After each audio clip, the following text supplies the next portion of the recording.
Welcome to Hannity. Trump White House chief strategist Steve Bannon is making headlines for going after the media at Cpac. I'm Kimberly Guilfoyle in for Sean.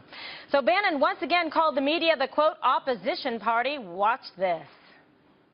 Look at, the opposition party and how they portrayed the campaign, how they portrayed the transition, and now they're portraying the administration. It's always wrong. If you remember, the campaign was the most chaotic, by the media's description, most chaotic, most disorganized, most unprofessional, had no earthly idea what they were doing, and then you saw them all crying and weeping that night. Just like they were dead wrong on the chaos of the campaign, and just like they were dead wrong in the chaos of the transition, they are absolutely dead wrong about what's going on today, because we have a team that's just grinding it through on what President Donald Trump promised the American people. And the mainstream media better understand something. All of those promises are going to be implemented. They're corporatist, globalist media that are adamantly opposed to an economic nationalist agenda like Donald Trump has. He's going to continue to press his agenda. And as economic conditions get better, as more jobs get better, they're going to continue to fight. If you think they're going to give you your country back without a fight, you are sadly mistaken. Bannon also talked about President Trump's agenda. Let's take a look. If you want to see the Trump agenda, it's very simple. It was all in the speeches. He went around to these rallies, but those speeches had tremendous amount of content in them, right? All he's doing right now is he's laid out an agenda with those speeches, with the promises he made, and our job every day is just to execute on that, is to simply get a path to how those get executed. And he's maniacally focused on that. Yeah. Every business leader we've had in is saying not just taxes, but it is also the regulation. And I think if you look at these cabinet appointees, they were selected for a reason, and that is the deconstruction. The way the progressive left runs is that if they can't get it passed, they're just going to put it in some sort of regulation in an agency. That's all going to be deconstructed. And Vice President Mike Pence capped off the night with a rousing speech. Here are some of the highlights. You have elected a man for president who never quits. He never backs down. He is a fighter. He is a winner. And I promise you, he will never stop fighting until we make America great again. This is the chance we've worked so hard for so long to see. This is the time to prove again that our answers are the right answers for America. A strong military, more jobs, less taxes, respect for the Constitution and the values that have made America great, and a deep and abiding faith in the goodness of the American people. And let me assure you, America's Obamacare nightmare is about to end.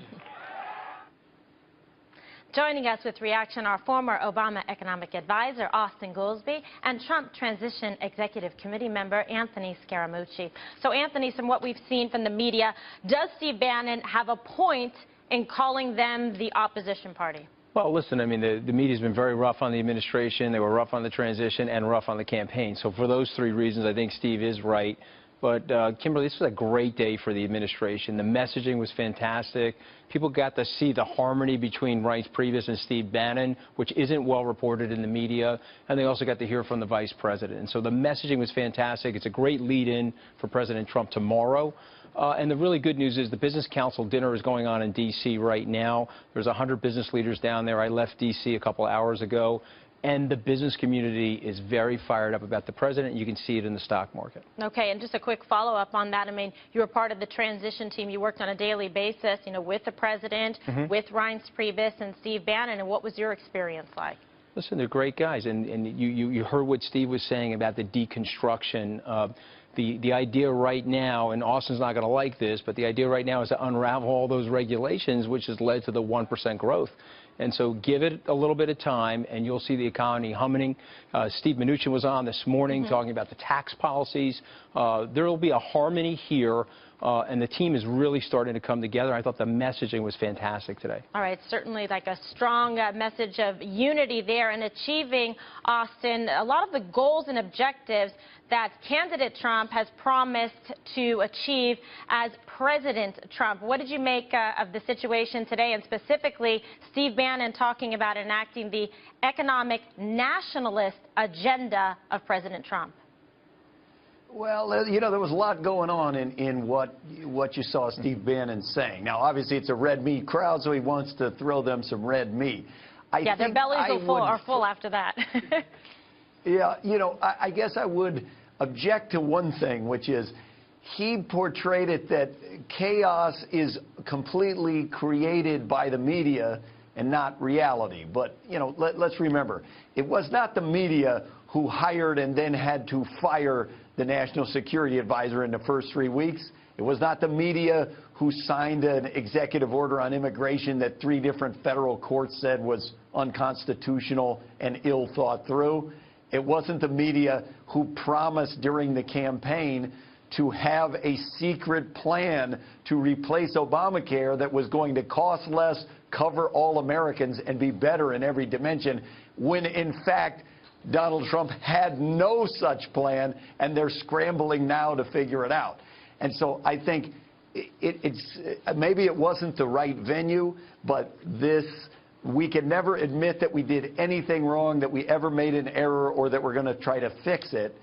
I think it's not healthy, and I think the Trump people run the risk of squandering their honeymoon. This is when you pass things. The first 6 months are when you pass them. Well, they're trying to do that, but the other party's been obstructionist in terms of not allowing him to have his cabinet picks. And Anthony, as it relates I mean, listen, to... Austin and I are good friends. I mean, we go back a long time, but that was like the whole vegan situation, okay? Steve was talking about the red meat, so was Reince. Austin and I are going to disagree on this, okay? The president does have a plan, and the president is promulgating that plan every day. Are there going to be mistakes in the early part of administration? Nobody knows that better than Austin Goolsbee. We saw that happen in many administrations, but the gelling of the team is there. The messaging is getting tighter, and I can see him smiling because he knows it's true. And so the stock market, something that Austin and I follow very closely, has been on a tear, and that's because people see growth, they see a tax cut coming, they see earnings revitalization and profits for companies. And you know what else they see? They see middle-class wages growing because of President Trump's agenda and his jobs program. And so yes, is it perfect? Nothing's perfect, but I like what I see, and I know that over the next 60 days, Austin, you're going to be very happy with this administration. I mean, you know, Austin, what we saw here across the country was this strong movement of working-class men and women that came out in droves to the rallies for President Trump that really felt that they were left behind. They want to put food on the table and have money to pay the bills and send their kids to good schools, and they feel that they were left behind by the Obama administration. Well, I mean, first, when you say they came out in droves, he has never had the support of the majority of the American people. Not in the election, not in the polls now. For a new president, he has the lowest approval rating in the history of polling for new presidents. And that includes the Fox News poll. So I would be a little careful. He did strike a chord. We saw wage growth over the last 1.5 years, but for sure we've gone through a 25-year period that's been very tough on ordinary Americans. Now, I hope that he does succeed at continuing the growth that we've had and the 15 million jobs we've added in the last 7 years. I hope he continues that. That would be great for the economy. But he has not followed, let's call it the JFK strategy. JFK barely wins the election. He wins actually bigger than Trump won, but it's a very narrow victory. So he comes in, and the first thing he does is he says, I'm going to appoint Republicans to major positions in my cabinet, and I'm going to start policy of things that we can agree on, and hey, give me a chance. I'll govern for both sides. Trump has not taken that approach, and I think it will cost him after a few years. Anthony, your reaction? Well, listen, I mean, 1962 is not calling us anymore, unfortunately, and so you're in a totally different environment down there in Washington. The president came as a change agent, Kimberly, and the American people are listening. And listen, we can talk about the polls if you want, but I think the results are really what are going to matter. And let's give this a little bit of time. 100 days from now, my prediction is the stock market will be continuing on its upward trajectory, and the tax cut will be looming. That'll be very good for the American people, very good for the middle class and working class families. Yeah, and people also expecting results as it relates to Obamacare as well. And just real quick, Austin, as it relates to General Flynn, it was the media that was perpetuating this false narrative that he had committed a crime. In fact, I'll tell you as a lawyer, he did not violate the Logan Act, and there was no finding of wrongdoing with respect to General Flynn, and the president was very specific about that. Why did Donald Trump fire him? That's my only question. That was an issue with relate to what he had to say to Vice President Pence, and it's unfortunate, but you know, you're still going to move forward with the agenda, and that's what we've heard very strongly from the president and his team today at Cpac. Gentlemen, thank you so much.